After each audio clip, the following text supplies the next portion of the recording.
How to bring back Notes app on iPhone.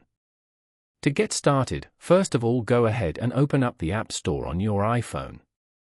The App Store is a digital platform for discovering and downloading mobile apps. Now, tap on the Search tab in the bottom right corner and type in Notes. Locate the Notes app from the results and then tap on the Open button to launch the app. When the app opens, it might show a list of recent notes. Scroll through the list to find your desired folder. You can now access all your saved notes and folders as usual. Tap on a folder to view all the notes and files stored inside it.